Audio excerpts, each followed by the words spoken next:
الحمد للہ وحدہ والصلاة والسلام علی من لا نبی بعدہ اشہد ان لا الہ الا اللہ وحدہ لا شریک لہ واشہد ان محمدا عبدہ ورسولہ اما بعد۔ بلا کسی تمہید کے ان صاحب کا یہ کلپ سماعت فرمائیں جو اپنے جیسے لوگوں میں دلیل کے بادشاہ کے نام سے مشہور ہیں۔ دلیل کے بادشاہ، ان کا یہ کلپ بھی ایک مقلد بھائی نے یہ الگ کیا ہے، اور اس میں یہ بڑے فخر سے کہہ رہے ہیں کہ میرے سامنے بات کر۔ آپ سن لیجئے۔ ضعیف حدیث کیسے کہتے ہیں؟ وہ کملی بھرا بہن کملی بھرا کملا کوئی گالتے صدیق کر میرے سامنے، کیا گمراہی پھیلانا شروع کر دیا تم نے؟ کہتے کسے ضعیف حدیث ذرا بتاؤ نا۔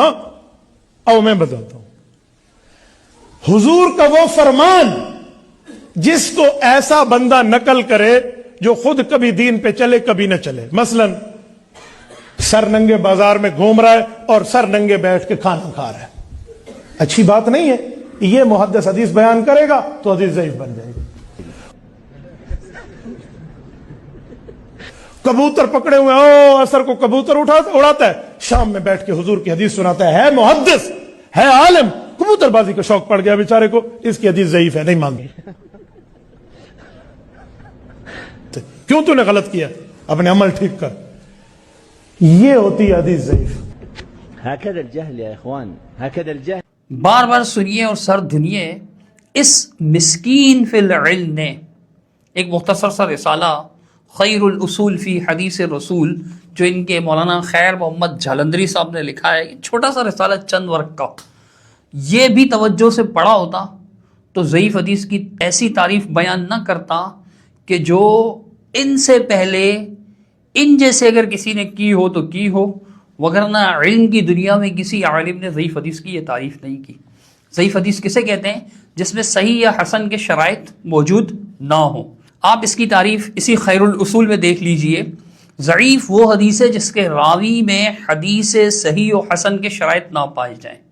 مطلب اس کو سمجھنے کے لیے آپ کو صحیح اور حسن کی تعریف سمجھنی پڑے گی۔